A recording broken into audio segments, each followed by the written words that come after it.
18 मई 2025 को राहु मीन राशि को छोड़कर कुंभ में आ रहे हैं, क्योंकि राहु सिर्फ आपके जीवन में घटनाओं को नहीं लाते हैं, वो आपकी दृष्टि, आपकी विजन भी बदलते हैं। जैसे कि आपको क्या लगता है और जो आपको लगता है क्या वो सच है या नहीं। ये समझने के लिए समुद्र मंथन की कहानी तक जाना होगा। जब देवताओं और असुरों ने मिलकर अमृत निकाला, विष्णु जी ने सिर्फ देवताओं को देना शुरू किया, लेकिन एक बुद्धिमान और वेशभूषा में देवता बना हुआ असुर चुपचाप पंक्ति में जाके बैठ गया। अमृत जैसे ही उसकी जीभ को छूने वाला था, विष्णु जी ने पहचान लिया और सुदर्शन चक्र से उसका सर काट दिया। सिर बच गया, शरीर नष्ट हो गया। सिर बना राहु, शरीर बना केतु। अब सोचिए कि राहु का सिर्फ सिर है, कोई शरीर, कोई पेट नहीं, बस भूख और एंडलेस चाहतें। राहु हमें डिस्ट्रॉय नहीं करते, वे बस किसी चीज़ के पीछे चेज करने के लिए डाल देते हैं। वो एक भ्रम पैदा करते हैं, एक इल्यूजन देते हैं कि बस थोड़ी सी और मेहनत, थोड़ी सी और सक्सेस उसके बाद मिलेगी, लेकिन फिनिश लाइन कभी नहीं आती। अब मई में राहु कुंभ राशि में जा रहे हैं, जो कलेक्टिव सोच, तकनीक, भविष्य की सोच और विचारों से जुड़ा है। इस मामले में क्लैरिटी सबसे ज़्यादा इम्पॉर्टेंट है। ऐसे समझिए कि जैसे रेगिस्तान में दूर से पानी नज़र आता है पर होता नहीं है। राहु के आने के बाद ऐसे ही भ्रम पैदा होते हैं। राहु को रिजेक्ट मत कीजिए, बस ये समझिए कि आपके विचार और इरादे वास्तव में क्या आपकी आवाज़ है या सिर्फ राहु की छाया। आइए जानते हैं कि राहु का ये गोचर सभी राशियों पर क्या इफेक्ट डालेगा। यदि आपकी लग्न या चंद्र राशि मेष है, राहु 11वें भाव में आ जाएंगे। ये आपके टारगेट्स, सांस्कृतिक समूह, व्यावसायिक संबंधों यानी कि बिजनेस रिलेशंस और बड़े लक्ष्यों का स्थान है। अब देखिए, मेष राशि वाले लोग जल्दी से जल्दी रिजल्ट्स चाहते हैं। जब राहु 11वें भाव में आ जाएंगे, ऐसा लगेगा जैसे किसी ने अंदर बैठकर इंजन का स्टार्ट बटन दबा दिया है। नए रास्ते, नए लोग, नए अवसर खुल सकते हैं और शायद कुछ प्रैक्टिकल होंगे, क्योंकि राहु से भ्रम नहीं लाते, वह परिणाम भी देते हैं, रिजल्ट देते हैं। विशेष रूप से जब आप पहले से ही फोकस्ड हैं, लेकिन यही ध्यान रखने की आवश्यकता है। राहु देंगे ज़रूर, पर क्लैरिटी की परीक्षा भी लेंगे। 11वें भाव में वे इच्छाओं को बढ़ा सकते हैं। शायद कोई और आपसे बेहतर काम कर रहा है और आपको पीछे ना रहना पड़े, इसलिए आपको लगेगा कि आपके पास कुछ भी नहीं है, तो ये कन्फ्यूजन दिमाग में आएगा। इससे सोशल और प्रोफेशनल लाइफ में तनाव पैदा हो सकता है, जैसे खुद की बार बार तुलना करना, कंपैरिजन करना, वैलिडेशन खोजना, या ऐसे लोगों से प्रभावित जो दिखते हैं कि शक्तिशाली हैं लेकिन आपकी वैल्यूज से मेल नहीं खाते। कुछ लोग यूज़फुल लग सकते हैं, काम के लग सकते हैं, लेकिन बाद में उनकी असली तस्वीर सामने आ सकती है। यही कारण है कि हर किसी पे तुरंत विश्वास मत कीजिएगा। इसके बजाय विश्वास करने के लिए समय लीजिए। इस चेंज को आप ऐसे समझिए, किसी ने आपको टेलीस्कोप दे रखा है, इससे बहुत ऊंचा देखा जा सकता है, बहुत दूर तक देखा जा सकता है। वह स्तर और सपना जो आप जी सकते हैं लेकिन बहुत दूर देखना भूल चुके हैं।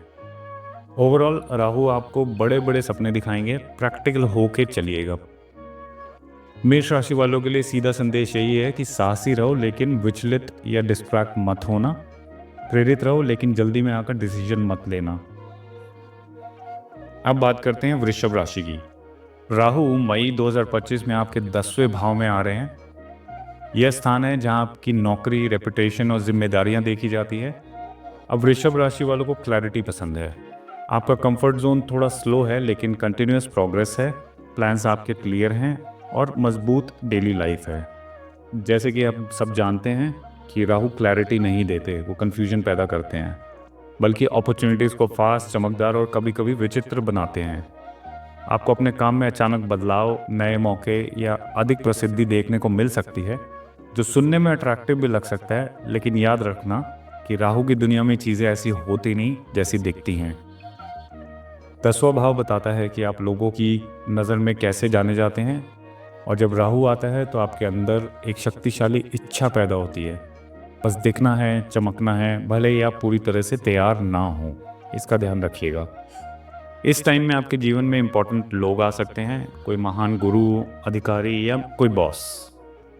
वास्तव में कुछ लोग आपकी मदद करेंगे, लेकिन कुछ लोग आपको भटका सकते हैं।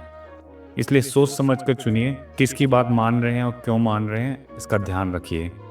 राहु सिर्फ आपको ऊंचाई नहीं देंगे अगर आपने यह बैलेंस बनाया है। वो आपको वास्तव में नेतृत्व करना सिखा देंगे।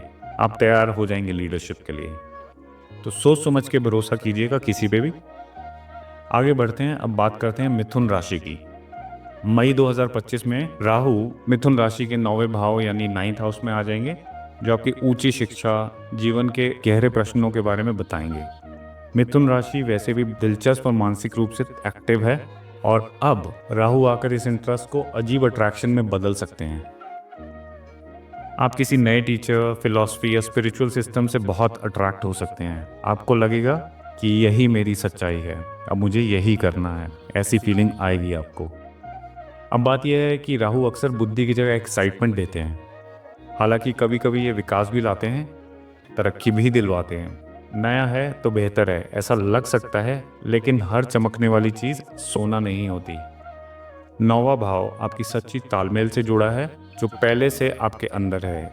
राहु यही चेक करेंगे। मिथुन राशि वालों के लिए बात यह है कि अगर आप सतर्क रहेंगे तो राहु आपके दिमाग को वास्तव में बढ़ा सकते हैं, लेकिन बिना सवाल पूछे जवाब खोजने की कोशिश मत कीजिएगा, वरना असलियत से आप दूर चले जाएंगे। अब बात करते हैं कर्क राशि की। अगर आपकी लग्न राशि या चंद्र राशि कर्क है तो राहु आपके 8वें भाव में आएंगे, जो बदलाव, रहस्य और इमोशनल डेप्थ का घर है। साथ ही कर्क राशि सुरक्षित, कॉन्फिडेंट और इमोशनल है, इसलिए 8वां भाव खुद ही गहरा है, काफ़ी डीप है, और राहु को आराम नहीं देता बल्कि चीज़ों को बाहर लाता है। इसलिए यह परिवर्तन तीव्र या थोड़ा इंटेंस लग सकता है। अचानक आपका ध्यान साइकोलॉजी, स्पिरिचुअलिटी या पारिवारिक रहस्यों पर जा सकता है। साथ ही पार्टनर का लाइफस्टाइल, शेयर्ड इनकम या विरासत में अचानक बदलाव भी देखने को मिल सकते हैं। कुछ बातें कार्मिक लग सकती हैं, यानी आपने उन्हें नहीं बुलाया लेकिन अब आपको उनसे बात करनी होगी। कभी कभी ऐसे इमोशनल टाइम होते हैं जहां बहुत अधिक खिंचाव या टेंशन रहती है, लेकिन क्लैरिटी कम होती है। कुछ कनेक्शन मैग्नेटिक लगते हैं, लेकिन सभी पर भरोसा नहीं करना चाहिए। सोच समझ के भरोसा करना चाहिए। इस यात्रा को ऐसे समझिए कि आपके हाथ में एक घड़ी दी है और आप कहाँ हो, एक अंधेरी गुफा में चल रहे हो। अगर आप धीरे चलो तो सच्चाई दिखाई दे सकती है, रास्ता दिखाई दे सकता है, और वो आपको अंदर से बदल देगी। लेकिन अगर आप भागते हैं तो शायद आप डर से उलझते चले जाओगे। तो पेशेंस रखिए, सिचुएशन को एनालाइज करके कुछ काम करें, जल्दीबाजी मत कीजिएगा। अब बात करते हैं सिंह राशि की। राहु आपके 7वें भाव में आ रहे हैं, जो रिलेशनशिप्स, पार्टनरशिप और लॉन्ग टर्म प्लान से जुड़ा होता है। सिंह राशि का प्रतीक है आत्मविश्वास, यानी सेल्फ कॉन्फिडेंस। आप जानते हैं कि आप कौन हैं और स्वाभाविक रूप से लीड करना चाहते हैं, लेकिन 7वां भाव आपके बारे में नहीं होता, ये दूसरे के बारे में होता है। और जब राहु यहाँ आते हैं, संबंधों की दुनिया हिल जाती है। आप किसी व्यक्ति से बहुत ज़्यादा अट्रैक्ट हो सकते हैं।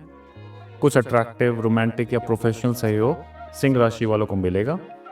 ऐसे किसी रिश्ते की शुरुआत तीव्र हो सकती है, लेकिन राहु के मामले में सच्चाई धीरे धीरे सामने आती है। वहीं पुराने रिश्ते भी अधिक कठिन हो सकते हैं। कहीं एक्सपेक्टेशंस नहीं पूरी हो रही हैं, कहीं अंदर से असंतोष फैल रहा है, डिससैटिस्फैक्शन हो रही है, ऐसी फीलिंग आपको आ सकती है। तो थोड़ा सा अपने इमोशंस पे काबू रखिएगा। कुछ लोग पूरी तरह से बदलना चाहेंगे, लेकिन सब खराब होना ज़रूरी नहीं है। कभी कभी राहु भ्रम दूर करते हैं और सच्चाई भी दिखाते हैं। आपको अपने माइंड में बैलेंस बनाए रखना है, और ये बहुत बहुत ज़रूरी है। आप शायद ज़रूरत से अधिक समझौता नहीं कर रहे हैं या दूसरों से अपनी बात पर अड़ गए हैं। संबंधों को मैग्नीफाइंग ग्लास से देखिए और इस टाइम को समझिए। सब कुछ बहुत बड़ा लगेगा, हर नीड, फीलिंग और कुछ कमी, लेकिन आप बहुत क्लैरिटी पा सकते हैं अगर आप इसको स्थिर रखो। सिंह राशि के लिए मैसेज साफ है। रिश्तों को देखो सिर्फ बाहरी दिखने वाले नहीं, बल्कि दिल की भावना से भी। इंटरनल फीलिंग्स को समझो। जल्दी किसी को एक्सेप्ट या रिजेक्ट मत कीजिएगा।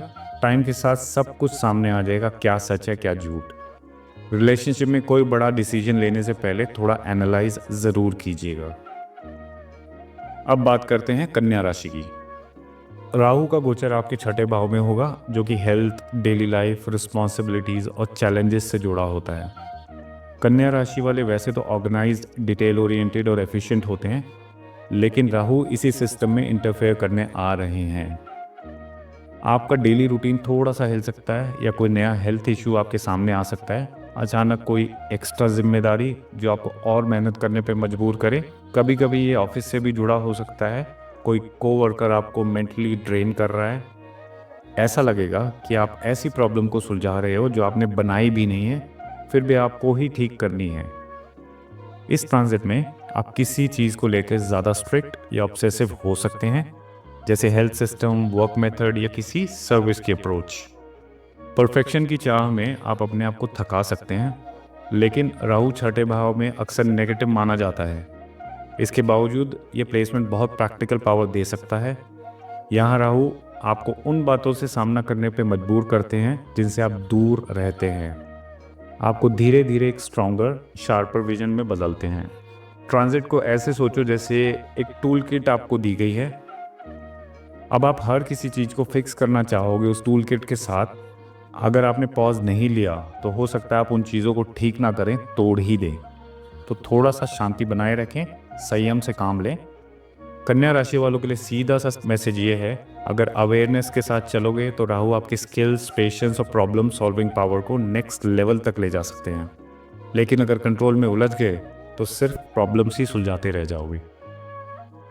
अब बात करते हैं तुला राशि की। अगर आपकी चंद्र राशि या लग्न राशि तुला है तो राहु आपके 5वें भाव में आएंगे, जो कि रोमांस, एक्सप्रेशन और दिल से लिए गए फैसलों से जुड़ा है। तुला राशि का स्वभाव है बैलेंस, ब्यूटी और हार्मनी की तलाश करना, लेकिन राहु ऐसा नहीं करता, बल्कि भूख लगती है। राहु आपके हंगर को बढ़ाते हैं, इस बात का ध्यान रखिएगा। जब राहु आपके 5वें भाव में आते हैं तो आपके अंदर की क्रिएटिव एनर्जी और इमोशनल डिज़ायर्स को एम्पलीफाई करते हैं, उसको बहुत बढ़ा देते हैं। अब आप किसी बोल्ड आइडिया, रोमांटिक कनेक्शन या क्रिएटिव रिस्क की तरफ स्ट्रॉन्ग खिंचाव महसूस कर सकते हैं। कोई ऐसी चीज़ जो एक्साइटिंग लगे, जिससे लगे अब आप दुनिया में कुछ दिखाना चाहते हैं और ऑनेस्टली इसमें कुछ इंस्पिरेशन सच में जेन्युइन होगी। राहु कभी कभी उन चीज़ों को, उन क्वालिटीज़ को बाहर निकालते हैं जो बहुत टाइम से दबी हुई थी। लेकिन 5वां भाव सिर्फ क्रिएटिविटी नहीं, आपकी इमेजिनेशन और एक्सपेक्टेशंस का भी घर है, और यही राहु बाउंड्री ब्लर कर सकते हैं। थोड़ा ऑब्जर्वेशन पावर का इस्तेमाल करके चलिएगा। लव या किसी प्रोजेक्ट को लेकर ऐसा इल्यूजन बन सकता है जो असलियत में मैच ना करता हो। ऐसे सोचो जैसे आप एक थिएटर में लाइट्स चमकती देख रहे हैं, परफॉर्मेंस बड़ी ज़ोरदार चल रही है थिएटर में, आप उसमें खो भी सकते हैं, लेकिन एक पॉज लीजिए, याद रखिए आप ऑडियंस में बैठे हैं और हर सीन सच्चा नहीं होता। तुला वालों के लिए मैसेज एक सिंपल सा है, राहु यहाँ क्रिएटिव आग जगा सकते हैं, लेकिन अगर अवेयरनेस नहीं रखी तो वही आग ऑब्सेशन में बदल सकती है। जो चीज़ खुशी से शुरू हुई थी वो धीरे धीरे उलझन भी बन सकती है, तो थोड़ा ध्यान से चलिएगा। अब बात करते हैं वृश्चिक राशि की। राहु आपके 4थे भाव में आएंगे, जो घर, मन की शांति, इमोशनल सिक्योरिटी और इनर पीस से जुड़ा होगा। वैसे भी वृश्चिक एक ऐसी राशि है जो सब कुछ गहराई से महसूस करते हैं, भले ही वह इसे अपने शब्दों में नहीं कहते, लेकिन जब राहु 4थे घर में आ जाएंगे तो सब कुछ और भी तेज हो जाएगा। आप अपने घर को छोड़कर एक नए स्थान पर जा सकते हैं, स्थान परिवर्तन पॉसिबल है, या आप किसी नए शहर में भी जा सकते हैं। ये ट्रांसफ़र अक्सर आपको अचानक घर खरीदने, बेचने या रिलोकेट करने पर विचार दे सकता है। लेकिन सबसे ज़्यादा अधिक संभावना ये है कि जो कुछ भी होगा ये आपको एक इंटरनल पुल की वजह से होगा। आप खुद ही इस बारे में सोचेंगे, मौके अपने आप बनेंगे और आप अपने आप इस पे ध्यान केंद्रित करेंगे। कभी कभी बाहर से सब कुछ परफेक्ट दिखता है, लेकिन अंदर एक आवाज़ आती है, बस कुछ मिसिंग है। राहु का असर ये होता है कि वो टूटे हुए को नहीं, सजे संवरे इल्यूजन को चैलेंज करते हैं। माँ से जुड़ा कोई पुराना इमोशनल मुद्दा या टेंशन भी इस समय पर आपके सामने आ सकता है। इस ट्रांसफर को अपने घर में बैठे हुए सारे फर्नीचर हिलाने की तरह सोचिए। कुछ नहीं गया है, लेकिन डिज़ाइन बदल गया है। तो आपकी लाइफ में ये हो सकता है, तैयार रहिएगा। और जब सब ठीक हो जाएगा, एक अजीब सी बेचैनी रह जाएगी। वृश्चिक राशि वालों के लिए एक सिंपल सा सुझाव है कि हर समस्या को तुरंत हल करने से बचें। थोड़ा समय निकाल कर सुनिए कि ये समस्या कुछ कहना चाहती है क्या। पेशेंस रखिएगा, जल्दीबाजी मत कीजिएगा, कुछ नए रास्ते नज़र आएंगे, ठीक से एनालाइज कीजिएगा और फिर डिसीजन लीजिएगा। अब हम बात करते हैं धनु राशि की। राहु धनु राशि में तीसरे भाव में जा रहे हैं, जो कि कम्युनिकेशन, करेज, स्किल्स, सेल्फ एक्सप्रेशन और भाई बहनों से जुड़ा हुआ होता है। नॉलेज और बड़े विजन की तरफ नेचुरली झुकाव होता है, लेकिन तीसरा भाव सोच विचार से नहीं, हार्डवर्क से जुड़ा होता है। यहाँ पर राहु आपकी आवाज़ और एक्शन दोनों में तेज़ी ला सकते हैं। आप खुद को ज़्यादा एक्सप्रेसिव महसूस कर सकते हैं। राइटिंग, सोशल मीडिया, बिजनेस या परफॉर्मेंस जैसी फील्ड्स में राहु आपको वो करेज दे सकते हैं जो अब तक मिसिंग थी, खासकर वहाँ जहाँ आपकी वॉइस यानी आपकी आवाज़ या विजिबिलिटी मैटर करती है। इसी के साथ एक ट्रैप भी आता है, हर जगह बोलना, हर चीज़ में पड़ जाना और हर डायरेक्शन में दौड़ने लगना, तो कन्फ्यूजन का भी चांस है। साथ ही भाई बहनों की यानी सिबलिंग्स की बात करें या नेबर्स की, पड़ोसियों की बात करें या शॉर्ट टर्म रिलेशनशिप में भी हलचलें हो सकती है। कभी सपोर्ट देना पड़ सकता है तो कभी पुराना इशू फिर से सामने आ सकता है। धनु राशि वालों के लिए मैसेज साफ है, बोलो लेकिन सोच समझ के, एक्सप्रेस करो लेकिन डायरेक्शन के साथ। राहु यहाँ पे आपको बोल्ड बना सकते हैं, लेकिन अगर एनर्जी हर तरफ बिखरी रही, पर मूवमेंट तो होगी लेकिन मंजिल नहीं मिलेगी, तो फोकस करके एक ही डायरेक्शन में चलने की कोशिश करें।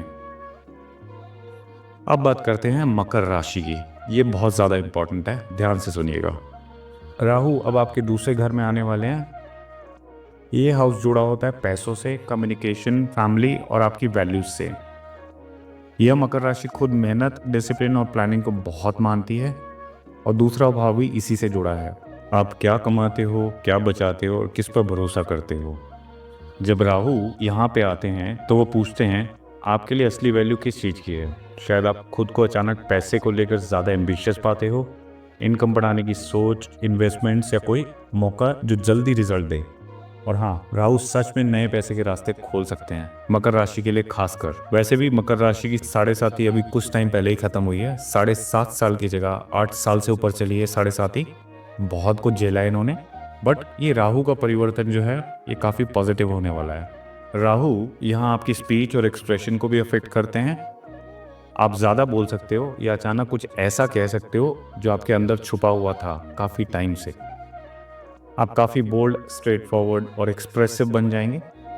ज़रूरी है ये देखना कि जो बोल रहे हैं वो सच में आपका है या किसी के दबाव में, इनसिक्योरिटी या कंपैरिजन मोड में आके आप बोल रहे हैं।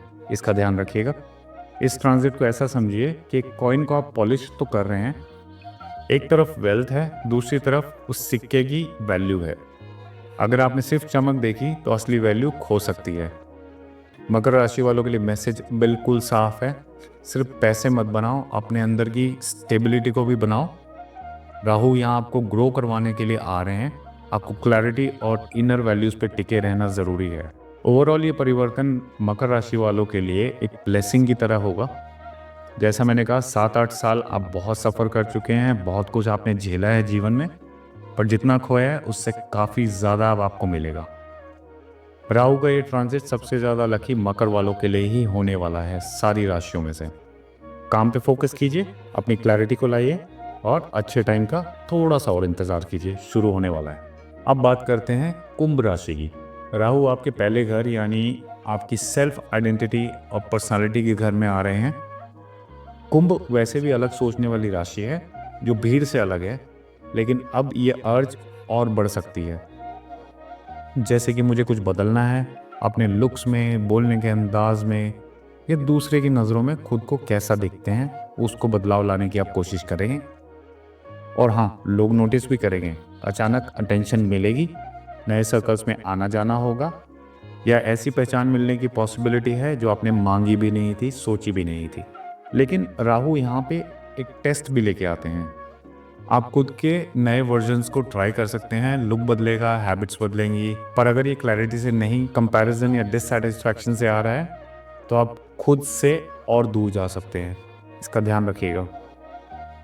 ऐसा सोचिए कि आप अलग अलग मिरर्स में खुद को देख रहे हैं। कुछ मिरर्स दिखाते हैं कि आप क्या बन सकते हो, और कुछ सिर्फ वो दिखाते हैं जो लोग आपसे चाहते हैं। पर एक मिरर ऐसा होता है जो आपको सच दिखाता है। जब कोई आपको नहीं देख रहा तो आप अपने आप को कैसा देखते हैं? कुंभ राशि वालों के लिए सुझाव ये है कि आप स्थिर रहकर, ग्राउंडेड रहकर, रिसर्च करके आगे बढ़ें और राहु आपको सही राह पर ले जाएंगे। लेकिन अगर आप अपनी पहचान खोजते हैं तो बाहर की चमक आ सकती है, लेकिन अंदर की क्लैरिटी नहीं होगी, तो थोड़ा सा ध्यान से चलिएगा। अब बात करते हैं मीन राशि की। तो मई 2025 में राहु आपके 12वें भाव में आएंगे, यानी 12th हाउस, जो आइसोलेशन, दूसरे देशों से रिलेटेड, सपने, हार और इनर वर्ल्ड से जुड़ा हुआ है। मीन राशि वाले वैसे ही बड़े सेंसिटिव और स्पिरिचुअल होते हैं। आप हमेशा सरफेस से आगे देखने की कोशिश करते हैं, लेकिन अब राहु इस भाव में आते हैं तो इनर पुल और भी गहरा हो सकता है। कभी कभी आप अपने आप को थोड़ा अलग थलग या पुरानी चीज़ों से दूर महसूस कर सकते हैं। कुछ लोग किसी तरीके की यात्रा में भाग ले सकते हैं, ट्रैवल कर सकते हैं, बस अपने अंदर की चिंता से बचने के लिए। यहाँ राहु आपके सपनों को और भी तीव्र बनाते हैं, बाउंड्रीज को ब्लर या धुंधला करेंगे और इमोशंस को लाउड बना सकते हैं। तो थोड़ा सा ध्यान से चलिएगा, इमोशंस पे कंट्रोल रखिएगा। इस घर में पैसे और इमोशनल एनर्जी दोनों होते हैं। आप अधिक खर्च कर सकते हैं और हर बार समझाना मुश्किल होगा कि क्या ज़रूरी था या बस एक आदत थी। खर्चे कंट्रोल करने पड़ेंगे मीन राशि वालों को। कुछ लोगों के लिए फॉरेन लिंक्स आ सकते हैं, जैसे किसी और देश में शिफ्ट होने के चांसेस, किसी विदेशी टीचर या किसी अलग कल्चर की फिलॉसफी से जुड़ सकते हैं आप। अगर ये कनेक्शन क्लैरिटी से बने तो फ़ायदेमंद होंगे, लेकिन अगर आप सिर्फ एस्केप के लिए चेज़ कर रहे हैं ऐसी किसी चीज़ को, तो आप अपने आप से दूर होते चले जाएंगे। इस ट्रांजिट में आप ऐसा सोचिए कि एक धुंध से भरे जंगल में आप चल रहे हैं, चारों तरफ धुंध ही धुंध है, शांति भी बहुत है, खूबसूरती भी बहुत है। रास्ता तभी मिलेगा जब आप इरादे से चल रहे हों, बट अगर आप सिर्फ भाग रहे हैं तो आप माइंड में उलझे रह जाओगे, रास्ता कभी नहीं मिलेगा। मीन राशि वालों के लिए मैसेज है, अगर आप खुद से भागे बिना अकेले रहना सीख गए तो राहु यहाँ पे आपके गाइड बन सकते हैं। ऐसे गाइड जो जवाब नहीं देते लेकिन सही सवाल पूछना सिखा देते हैं। राहु हमारी परीक्षा लेंगे कि हम किस चीज़ का पीछा कर रहे हैं, लेकिन ये भी दिखाएंगे हमें रियलिटी में क्या चाहिए। तुम्हारे पास हर चमकदार चीज़ नहीं होती, लेकिन जो वास्तव में आपका है वह अपने आप रास्ता बना लेता है। अगर आप सभी को ये वीडियो, ये जानकारी अच्छी लगी हो तो वीडियो को लाइक करें, चैनल को सब्सक्राइब करें और अपने मित्रों के साथ ये वीडियो शेयर करें। जल्दी मिलते हैं अगले वीडियो में। ओम नमः शिवाय।